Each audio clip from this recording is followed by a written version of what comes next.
Olá, meu nome é Alberto Zaconeta, sou professor da Universidade de Brasília e faço parte do grupo de trabalho que elaborou o Manual de Assistência à Gestante e Puérpera frente à pandemia de Covid-19 para o Ministério da Saúde do Brasil. Nesta ocasião, abordarei o capítulo do manual que se refere à estratificação de risco e critérios de gravidade na gestante com Covid-19. O roteiro da nossa apresentação será, inicialmente, mostrar os efeitos do SARS-CoV-2 no hospedeiro. Depois, descrever o quadro clínico da infecção. Seguiremos com a citação dos critérios de gravidade e, finalmente, da maior importância para o profissional de saúde que presta assistência a estas mulheres, serão as estratégias de estratificação de risco. Comecemos dizendo que o SARS-CoV-2, assim como outros coronavírus, tem a capacidade, e até poderíamos dizer a predileção, por se replicar no trato respiratório superior. De fato, em 80% dos casos, a infecção pelo SARS-CoV-2 se limita ao trato respiratório superior, onde causa sintomas menores, chamados, em conjunto, síndrome gripal. E aqui é importante que todos vocês tenham claro o conceito vigente de síndrome gripal, entendido como um quadro respiratório agudo com ao menos 2 destes sintomas: febre ou calafrios, tosse, dor de garganta, dor de cabeça, coriza ou distúrbios olfativos e gustativos. Na vigência da pandemia, toda mulher com síndrome gripal, atenção, é caso suspeito de Covid-19. Em 15% dos casos, o SARS-CoV-2, além de replicar no trato respiratório superior, ele replica no trato respiratório inferior. E nessa circunstância, ele pode levar a pneumonia, pode levar a uma injúria alveolar progressiva e, pela estase e hipoxemia, a um quadro de infecção bacteriana sobreposta. Nesses casos, a manifestação clínica é falta de ar, hipoxemia é um quadro chamado síndrome respiratória aguda grave. Novamente, para quem está na assistência, lembremos o conceito de síndrome respiratória aguda grave, que é aquele quadro de síndrome gripal que apresenta dispneia ou desconforto respiratório, ou pressão persistente no tórax, ou saturação de oxigênio abaixo de 95% em ar ambiente, ou cianose, ou seja, coloração azulada dos lábios ou rosto. No contexto da pandemia que estamos vivendo, toda mulher com síndrome respiratória aguda grave é considerada caso suspeito para Covid-19. Finalmente, em 5% dos casos, segue-se a esta infecção pulmonar, a esta replicação pulmonar, uma resposta inflamatória do hospedeiro. Não uma resposta inflamatória comum, habitual, mas caracteristicamente uma resposta inflamatória exacerbada, que foi denominada tempestade de citocinas. Este quadro de excesso de fatores inflamatórios se associa a uma ativação do sistema de coagulação. E esta díade causa um quadro de insuficiência respiratória, dano multiorgânico e potencialmente a morte. Dito isto, vamos entender que a Covid-19 tem 3 estágios clínicos. O primeiro estágio, o estágio inicial, que dura aproximadamente 7 dias e que se caracteriza pela replicação viral, é aquele que citamos de síndrome gripal, que também pode ter dor no corpo, que também pode ter diarreia e vômitos. Como dizemos, a maior parte dos pacientes não passa desta fase. Naqueles que passam, vem a segunda fase, o segundo estágio, que é a fase pulmonar, que ocorre entre o 7º e o 10º dia, E aqui, como temos comprometimento pulmonar, nós temos dispneia, nós temos dor torácica e nós temos hipóxia. Aqui eu faço um alerta para todos vocês. Vejam que entre o 7º e o 10º dia é quando a paciente está entrando na fase de maior perigo. Está mostrando que ela não estará no 80% que resolveu. Então, essas pacientes estão entrando numa fase de maior perigo. E, finalmente, a terceira fase, que se caracteriza por uma fase hiperinflamatória, é aquela que decorre da tempestade de citocinas. Que manifestações laboratoriais nós podemos ter nestes distintos estágios? Na síndrome gripal, praticamente nenhum. Não há necessidade de solicitar exames complementares porque eles, como regra, virão normais. Na segunda fase, quando temos o comprometimento pulmonar, ele poderá ser denunciado pela oximetria, pela diminuição da saturação de oxigênio, ou, em casos mais complexos e com mais estrutura, pela gasometria, que mostrará hipoxemia, ou por métodos de imagem, dos quais o padrão ouro é a tomografia computadorizada, que mostrará um padrão característico, como será abordado por outro colega em outro segmento deste curso. Já na fase de hiperinflamação, já na fase de tempestade de citocinas e hipercoagulação, teremos alteração do hemograma, aumento de ferritina, aumento de interleucinas, de dímero e os vários marcadores a denunciar o dano multiorgânico. E aqui, então, neste nosso curso destinado a gestantes e puérperas, surge uma pergunta. É diferente a evolução da Covid entre mulheres gestantes e não gestantes? Neste momento do conhecimento, nós já temos informação disponível, temos uma grande meta-análise que estudou cerca de 100 mil mulheres, entre gestantes e não gestantes, e quais foram os resultados?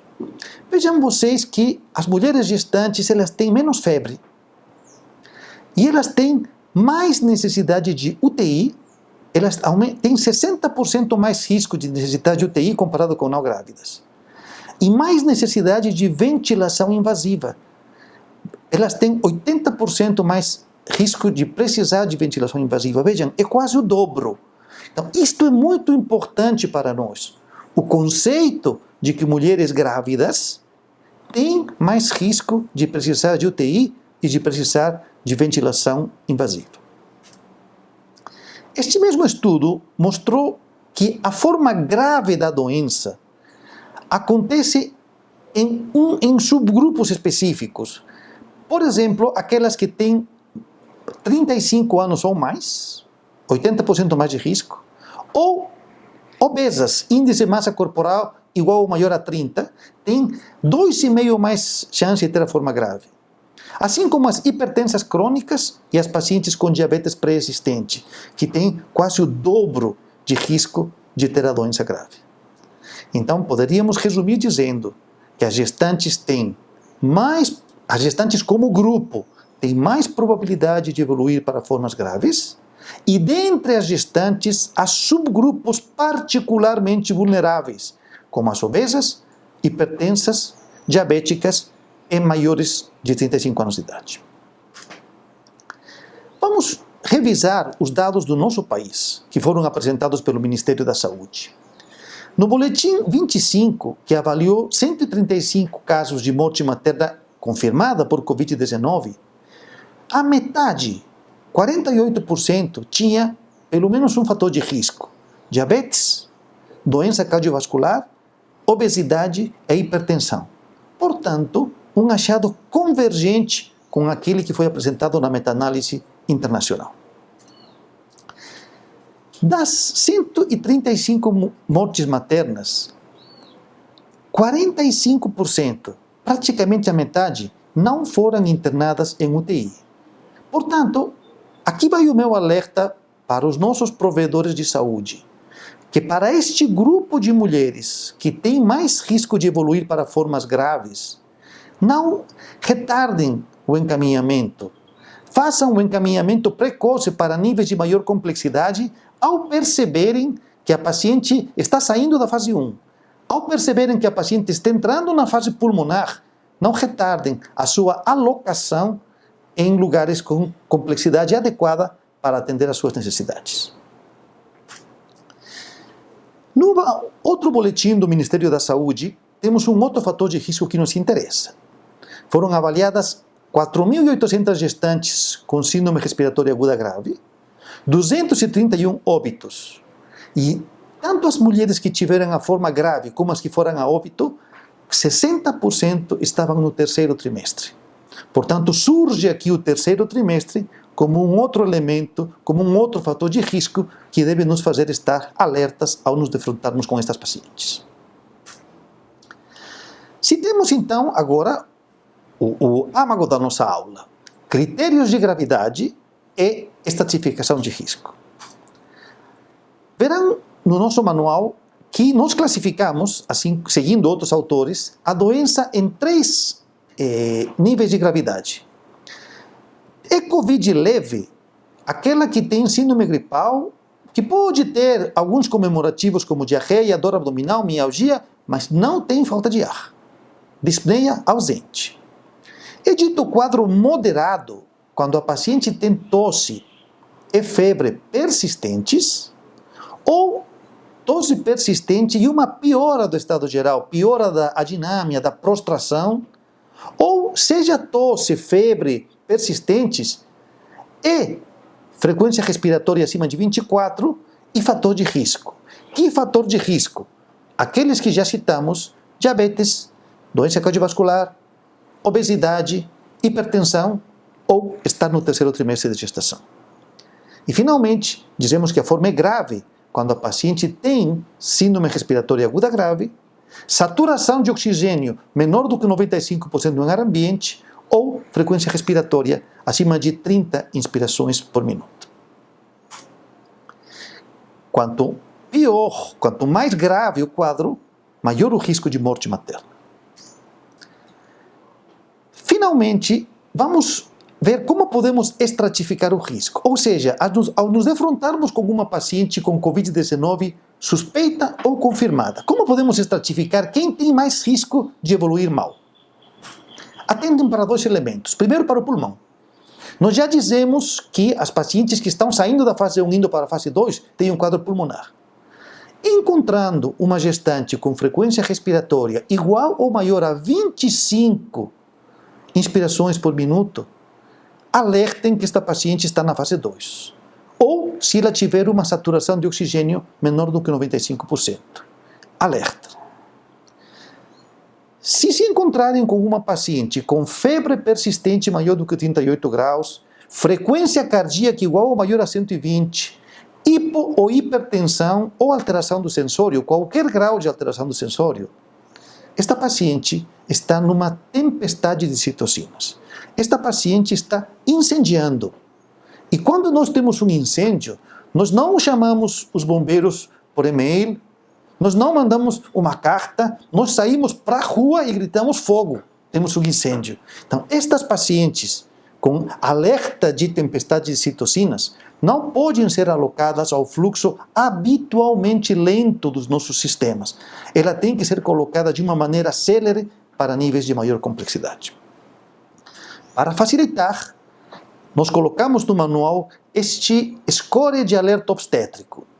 Eu peço para vocês que fotografem este score. Eu peço para vocês que nos peçam por e-mail para que lhes mandemos este score. Tenha ele no seu celular, porque tendo ele no seu celular, você poderá rapidamente discriminar que paciente tem mais risco de evoluir para formas graves. Utilizando este score, que divide em colunas de alerta amarelo e alerta vermelho. Se você tiver pelo menos um alerta vermelho, ou 2 ou mais alertas amarelos, ou síndrome respiratória aguda grave, ou fator de risco associado, alerta, você e com a sua atitude, com a sua rápida participação, pode reduzir a mortalidade materna. Esse é o meu recado, esse é o meu recado de otimismo, para que juntos diminuamos a mortalidade materna por Covid-19 no Brasil e no mundo. Obrigado.